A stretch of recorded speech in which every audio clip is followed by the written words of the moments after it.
중세는 신이 정한 질서라는 관념 안에서 유지되었고 모든 것은 신의 원칙대로 행하면 되었다. 하지만 1600년경 근대로 넘어가던 과도기의 유럽은 기존의 종교, 경제, 도덕관을 흔드는 혼돈의 르네상스기였고 종교적 신에서 세속적 인간으로 중심이 이동하고 있었다. 세속적 인간의 내면에는 선과 악, 이타심과 이기심이 공존하고 있고 무엇보다 이성을 바탕으로 한 자유의지가 있다는 믿음이 있었다. 그리하여 셰익스피어 희곡은 코스모스가 무너진 카오스를 바탕으로 그 무질서의 원인이 때로는 이기심이나 악이라는 인간 본성 탓에 때로는 운명의 장난 때문에 또는 잘못된 사회문화적 관습 때문임을 보여준다. 그렇다면 그의 대표작 햄릿은 무엇을 말하려는 것일까? 햄릿은 왜 바로 복수하지 않고 미루는 것일까? 그는 정말 우유부단한 사람일까?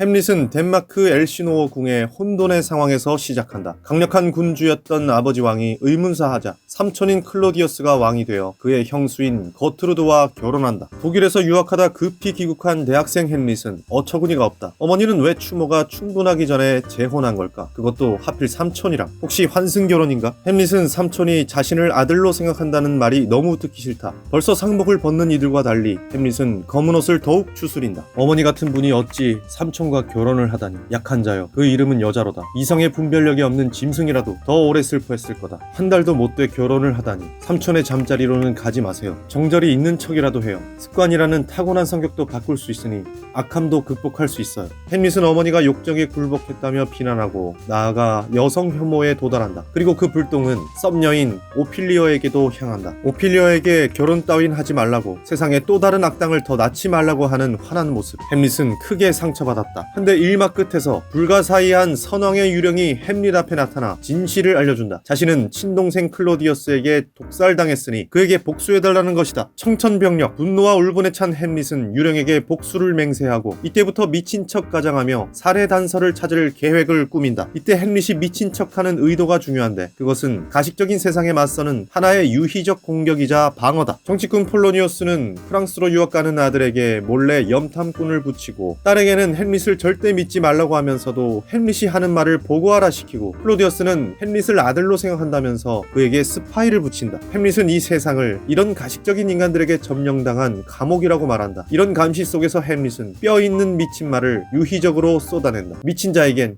의심을 거두는 법이기 때문이다. 그리고 때마침 나타난 유랑 배우들을 초빙해 연극을 준비한다. 연극의 제목은 쥐더치다. 쥐새끼 클로디어스의 범죄를 입증하기 위한 덫이다. 죄 지은 인간들이 연극을 보고 있을 때 그 극적인 표현이 영혼을 때리매 그들이 즉각 죄상을 고백한다고 했다. 표정을 살피고 아픈 데를 찔러봐서 움찔한다면 내 할 일은 알고 있다. 내가 본 유령은 악마인지도 모른다. 내 우울증을 빌미 삼아 나를 속여 파멸시키려는 것일지도. 그러니 좀 더 확실한 증거를 잡으리라. 이 연극이 왕의 양심을 사로잡을 것이다. 드디어 올린 연극 공연 날 귀에 독을 붓는 장면에서 클로디어스는 사색이 되어 뛰쳐나간다. 이에 햄릿은 복수의 확신을 얻는다. 하지만 왜인지 금방 실행하지는 않는다.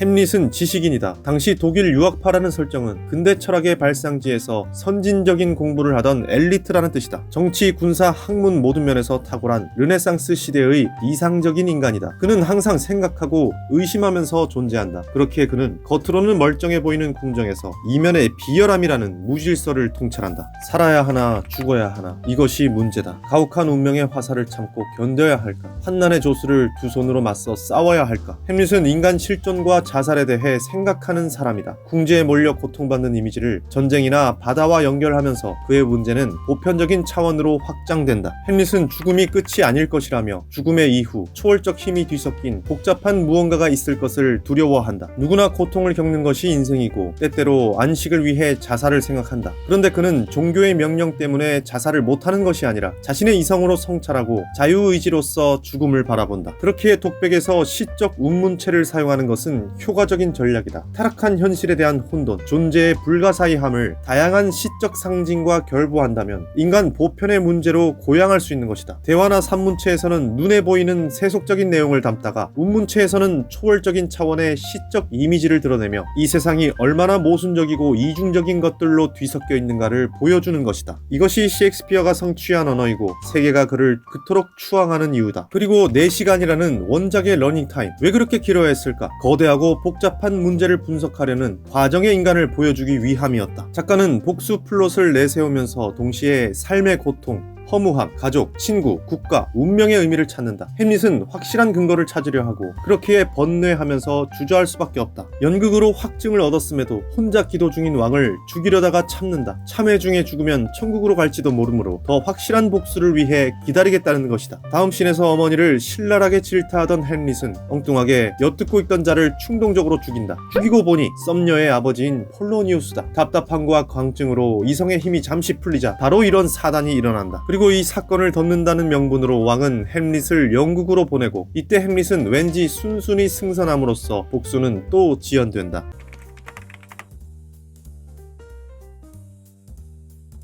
영국으로 가는 길에 햄릿은 클로디어스의 밀서를 발견하는데 거기엔 햄릿을 암살하라는 명령이 있었고 분노한 그가 다시 덴마크로 돌아온다. 이때 지나가던 길에서 묘파기꾼을 만나는데 그 묘지에서 친구였던 광대 요릭의 해골을 들어보고 나아가 알렉산더 대왕의 유골이 흙이 되어 맥주병 마개가 된다는 상상을 하며 자신도 반드시 죽어 사라질 존재임을 깨닫는다. 이제 그는 더 이상 삶에 집착할 필요가 없음을 깨닫는다. 실수로 폴로니우스를 죽이고 적국 왕자의 추진력에 감탄하고 바다에서 해적도 만나고 자신을 죽이라는 밀서도 발견하고 죽은 자들의 무덤을 보는 등 몸소 체험들로 얻은 지혜가 그를 점차 실천으로 인도한다. 이제 인간의 의지로 완성하지 못한 것은 신이 마무리 지을 거라며 각오가 중요하다며 꽤 홀가분함을 표출하는 햄릿. 게다가 이제 복수의 명분을 사회적 정의로 확장한다. 생각해봐. 이제 내게 의무가 주어지지 않았는가. 선왕을 죽이고 어머니를 더럽힌 자, 왕으로 선출될 내 희망을 방해하고 바로 내 생명까지 낚으려 했다. 이 손으로 그를 죽이는 것이 올바른 일이 아니겠나. 인간에게서 자라는 이런 병적인 악을 더 큰 해악이 되도록 내버려두는 일이 벌받을 일 아니겠는가. 이제 햄릿의 복수는 개인적 차원만이 아니라 왕자라는 지도자로서 공동체를 위한 정의와 의무로 나아간다. 그래서 레어티즈의 비겁한 독검에 찔리면서도 그의 아버지를 죽인 데 대한 용서를 구할 수 있었고 기회가 오자 왕을 자신있게 찌를 수 있게 된 것이다. 또 그는 자신의 죽음에 아쉬워하기보다는 이 모든 행위가 왜곡되지 않고 제대로 전달되도록 그리하여 공동체적 정의를 보존할 수 있도록 호레이쇼에게 당부를 하는 것이다.